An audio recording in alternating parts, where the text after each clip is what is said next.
Welcome back to the Everything is a Primary Source podcast and Part-2-Palooza. This is the last installment of the second halves of the second half of Season 2. I hope you've been enjoying this maneuvering around time and place to learn history through pop culture. I spoke with Dr. Kitty Oliver about her experience seeing the Beatles in 1964 and how it changed her entire life. Part 1 of In My Life was published on April 27th of this year.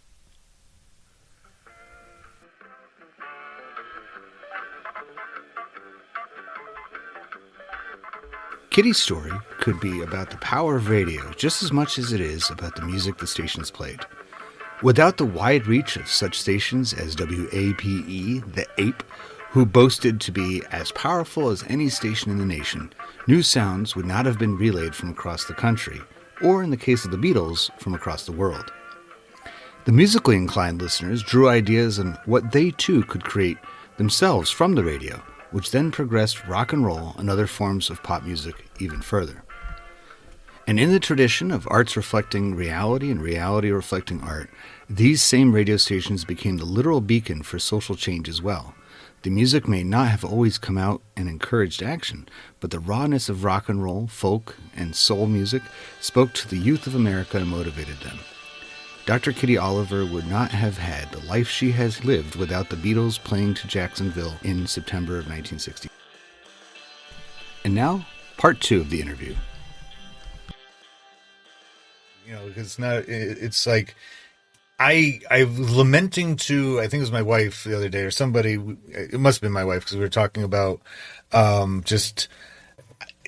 it was just music in general. Like in recent years, especially rock and roll, I haven't been moved by much rock and roll. It's been kind of a rough 20-some years for rock and roll. The greatest period of time in music is the 60s.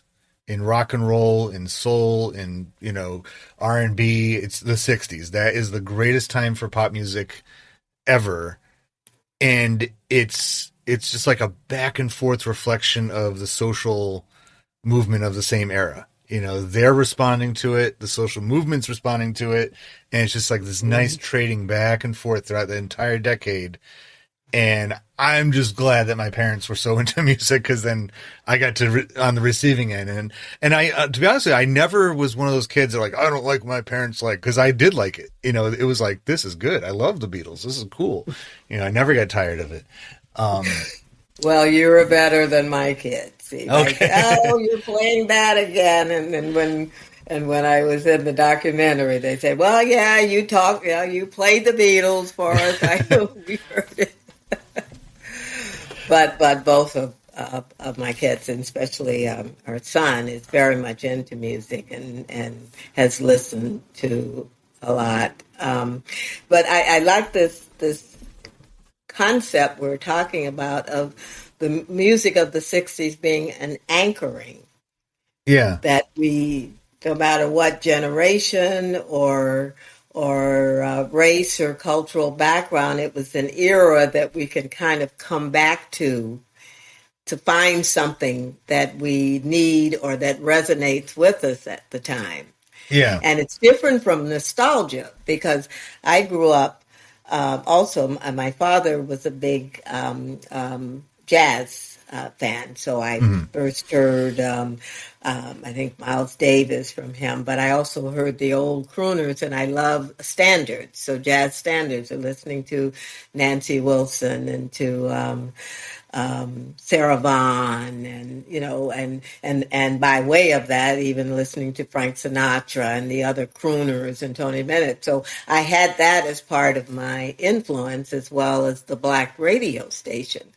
But within the rock and roll era there, I was able to hear some of all of that. Singer-songwriter troubadours gave me some of that. And Bonnie Raitt, let's say, I still love her, got introduced to her, and then she plays with other blues musicians, and I learn about them. So I'm still learning with them when I come back to those familiar artists. and those familiar songs. I'm still hearing the songs by other performers, and it stays fresh. And music is just so powerful because I feel like the other forms of entertainment always rely on the music. You can't have a movie without a soundtrack is just unwatchable. TV uses it all the time, and even and you're so right about that. As far as it's not nostalgia, because if you're listening, it might make you nostalgic hearing a song from your youth, but exploring the catalog of music from any particular time period, even your own time, even your own lifetime, is like that's not really nostalgia. It's almost like heritage, I guess, like doing like almost genealogical work. It's like this is the music of my youth or of my teenage years or my young adulthood moving upward, and it's incredibly powerful like that. I would say TV of the 60s did have similar messages, but it was a lot more coded. Like they didn't it wasn't as obvious to see. They would have, like, I like to watch old episodes of the Munsters, and there is quite a bit in there about bigotry and prejudice, and without them even saying anything about it. I know there's like a famous monologue from Herman Munster talking about racism and things, but just as a general storyline, they are treated like everybody's terrified of them because they look different from everybody else, even though they're like the nicest people. Nobody wants to even get to know that because they're just so used to this is what you do in America. Everybody is, follows the same pattern. And if you are different from that pattern, then you're shunned, so it's there. It's there in the Munsters. It's there in Star Trek. It's there in, even, so many of these shows. But because the TV, it does take a lot more time. You got to get it written, and there's a lot more censorship of television, self-censorship of television, especially in that time period. It doesn't show up nearly as much. So it's like music was the place to be. Now, besides the Beatles, would you say there was any other music moments in that span of time in the 60s that was like, you're like, I was just so glad to be there to experience that? Um, yeah, other than the Beatles concert, I don't think I ever went to another concert until the later 70s, no, with the exception of a couple of outdoor festivals in order to hit Santana and Sly and the Family Stone. I That would must have rank been, those as, yeah. and those are Um, perfect products of their era too. That's a right, good example of where music kind of evolved into by the late 60s, early 70s. right. And with Absolutely. Sly and the Family Stone, it was that crossing over, having the integrated band Mhm. experience and the presentation of difference and flamboyance and but seriousness, but also a fun, a joyful expression of it. I really enjoyed that, and Santana with the intensity and that the Latin Yeah. expression. And it all it goes back though to the radio, because, and I was just talking to somebody a few weeks ago about this because we did an episode about Buddy Holly and how, Buddy Holly, he's early mid 50s, so he's in Texas, but late at night, and this is just the way nature works, is that when it gets colder out, radio waves can go farther. So he was able to pick up from Lubbock, Texas, radio signals all the way from Louisiana. And so he was hearing the blues stations from Louisiana because up in Texas, Mhm. all he was getting was country western stuff. But from Louisiana, he was getting the blues music that he wouldn't have gotten otherwise. And I've heard that same kind of story in so many other different parts of the country where, and like you said earlier, it's like I wouldn't have been able to hear that music had it not been for the power of these certain stations of being able to get it out there. And it's like these radio stations are almost like embassies in a way of, like all scattered around the country of different kinds of music that you wouldn't hear otherwise, right? If you, because like if you're in the Southwest, or you can go to a live, a bar would have country western music, or up here in New England, I don't really think we're known for any kind of music other than a sea shanty or something. I don't know, but Mhm. that kind of stuff. It wouldn't be, that would be local. But the radio stations, the power of radio is able to, bring you stuff that you wouldn't have gotten otherwise, and then that gets absorbed, and then it, just becomes, part of what you then on your own produce on the other side. But I think also, we're fortunate, those of us who see music in that way, because for a lot of people, they have a certain kind of music they listen to, but also a certain era they identify their music appreciation with, and so music is more in boxes for them. Yeah, And so if just in my case, if I talk out of the black box to Bonnie Raitt or some other artist I may like, they'll go, "What?" And that's the way it was with the Beatles. When I had this one friend, and she and I, liked the music, and we talk about it, but she didn't want to go to a concert. She wouldn't have gone that far, and it just wasn't something I could talk about with other friends during that period, because it was too far removed from anything hmm, they were experiencing. So I enjoy that. It's a special, I think it's a gift people have when you see music as this broad field yeah. that you can enjoy, as opposed to in one little narrow box. It's kind of like when somebody has a large book collection. They have like more books than they'll ever be able to read in their life, and it's just like in their house, every corner of the house has books, and same kind of thing. It's like, and and I live in one of those houses where every room has like all these books everywhere. I'm not, like, we Hmm. just like, we never, like, where I'm sitting right now, I'm looking around, there's books, and I'm never going to read all of these, but I just like having them. Like, I'll never turn a book down, and I'll never Hmm. turn a record down. I'll never turn, like, if somebody's giving away free CDs, I'll grab them up, and like, I'm the last person who has a CD player, or just like, Yeah. and I know that I inherited that from my parents, and like I said, they were of that. My mom was born 1949. My dad was born 1948, and so they, were teenagers by the 60s. And I remember their record collection, going through it and find, and then like 2 summers ago was their 50th wedding anniversary.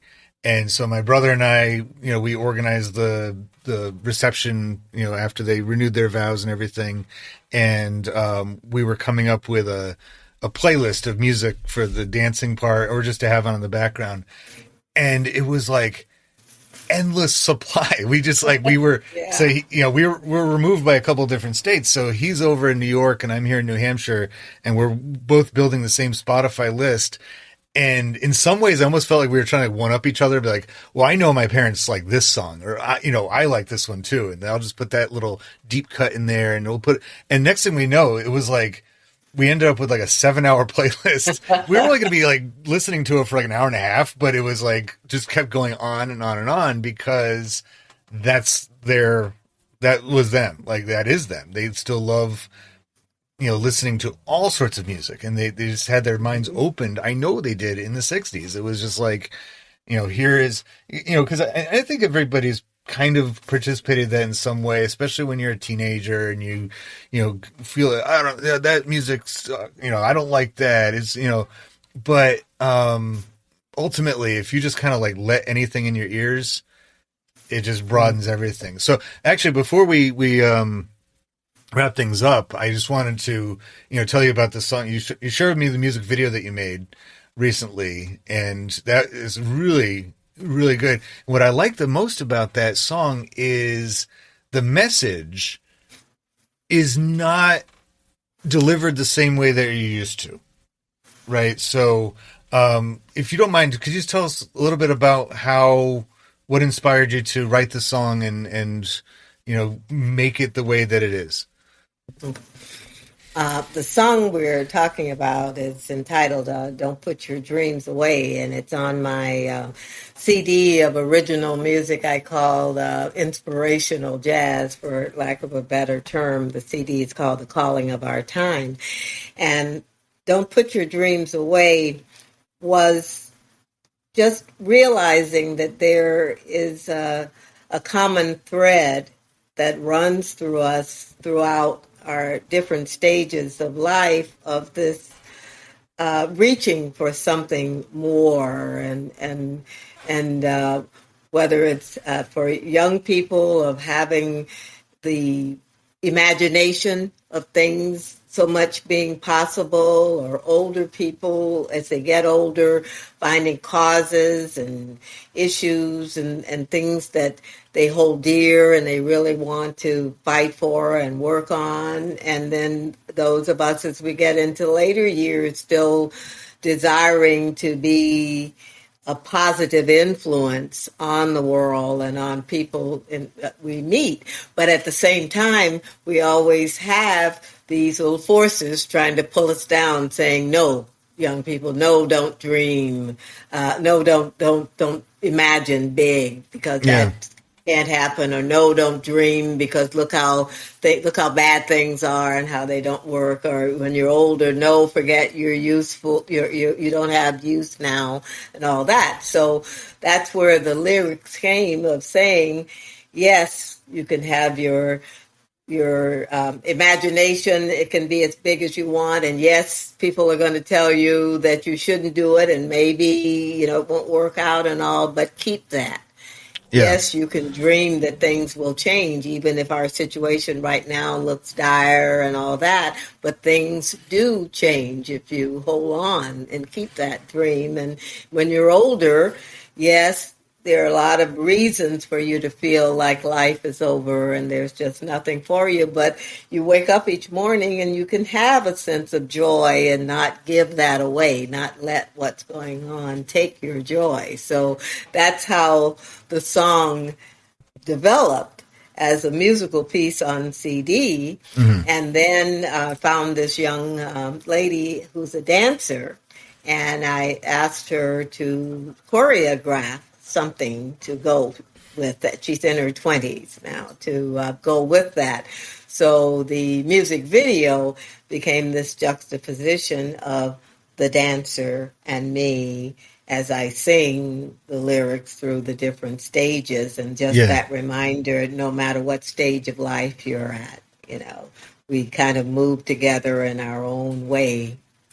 Yeah, because and that's why I think the song is particularly powerful, because it's I've been kind of bothered recently by this message that seems to come out, and people bring it up at weird times, like graduation ceremonies and stuff, of feeling like telling kids you're not special, right? Don't think of yourself as being better, or or unique, or and I think what they're trying to get at is the sense of entitlement that some people have, which I kind of get, like, the whole, everybody gets a participation badge, or, a trophy for, just, I can see in some ways where that coming from, but I don't like that message overall of telling people don't dream, like Mm-hmm. just expect to be in the same, because, and I think that's what makes your song very powerful, is it's a real message. It's like, hold these dreams, the time for them to really, become reality will show up, right? It will be there. It might not be today. It might not be tomorrow. It might not even be this year. But if you continue, if you hold them, the right time will come. Just have that optimism, have that hope, have that faith. And so it's just like, and if you don't mind me saying, I think that message and your delivery of it and the way that you did it is a product of your entire life, right? I mean, would you say that that's kind of like exactly where it came from?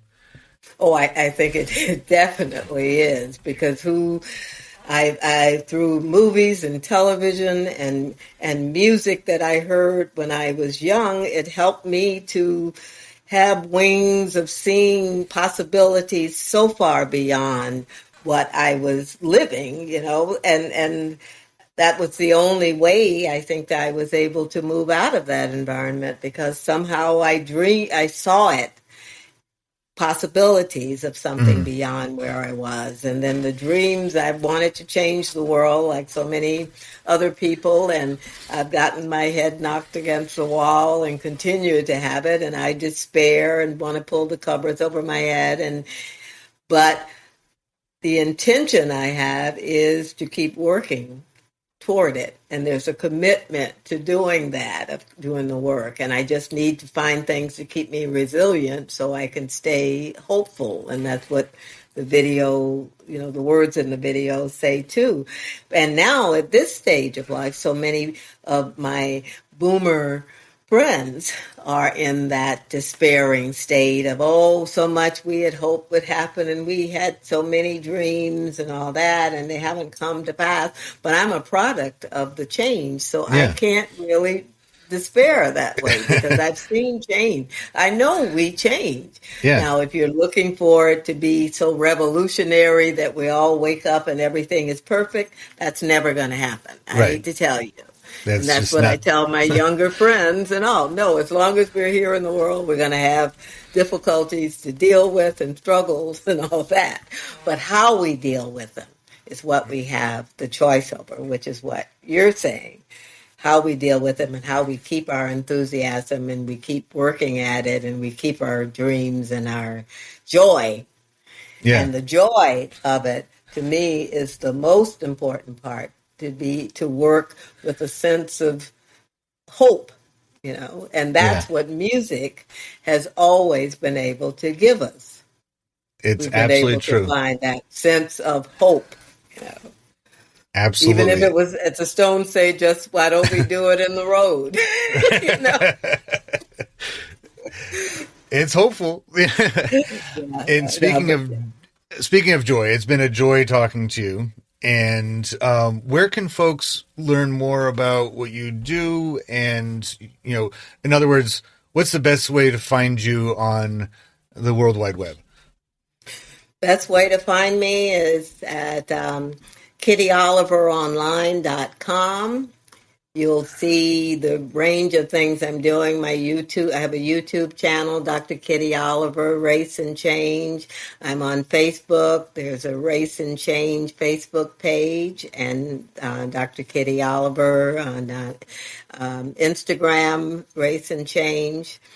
But there are resources available. There's music, there are videos, there are radio programs and interviews with younger people about race and ethnic relations. Anything that can help us to continue sharing history, Yeah. continue sharing our stories, and be reminded that it's a wonderful journey. I can give you some more hope and optimism that my students who watched and went through the entire I hope my entire class, but that particular unit with the civil rights and as we learned about the approach I take through music and everything, that they seem very inspired and eyes wide open, just loving it and stuff. So, but as far as your conversations that you have with young people, that's podcast esque, right? Like you have them sit around, just kind of share ideas and topics and things, and record it, correct?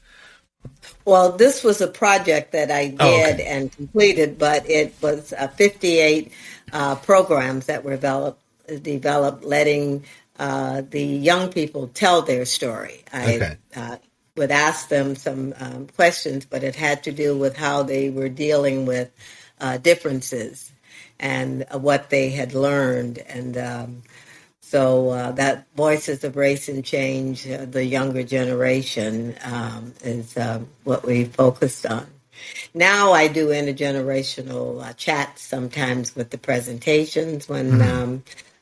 I travel and do events, and I'll bring in a person from a younger generation, and we'll have a little conversation about what we understand and don't understand and have in common across generations. And the other thing I'd like to unveil with you that I'm starting on, um, I'm interested in supporting the idea of people like me, younger people who are stepping out of their environment, racially, culturally, or whatever, and building bridges by giving what I've called the Agents of Race and Change Award. Oh, And I actually began starting just before the pandemic hit. I started to look for nominations of people who had seen young people acting in this way and wanting to give them encouragement to say, we need you, those of you yeah. who step out of your what could be a contained environment in order to make a difference. And my husband and I funded the award, and we did find the first person who we gave it to, and then the pandemic hit. But Oh, now, as we're beginning to roll in a different way, I may be back in touch with you about that. But I was. I want to start looking for young people, and it's a monetary award and a letter of encouragement from a stranger like me of saying, hey, you've been observed moving in the world in a way that we want to support. Well, if there's anybody that could spot that kind of quality in a young person, it would be you, because it seems like, and I can tell that you had enough experience in your own lifetime to be able to say a good judge of character and seeing similarities over the span of time. So we'll definitely be in touch more about that, because I'd love to learn how people can best go about nominating a young person for that particular award. But thank you so much for joining the show, and I just had a lovely time speaking with you, and I hope the listeners enjoyed listening, and we'll talk to you next time on the Everything is a Primary Source podcast, where everyone has a story to tell, and we'll talk to you next time.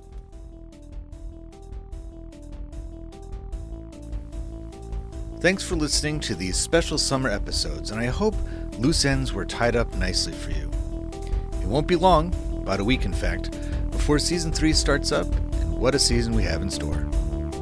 Be sure to follow the show on social media, including YouTube and especially on Instagram, where other pop culture media related to the show's topics is posted daily. Check out Everything is a Primary Source's home on the web at everything-history.com. And don't forget to like, share, rate, and follow the show wherever you get your podcasts. Thanks for listening to the EPS podcast, where everything is a primary source.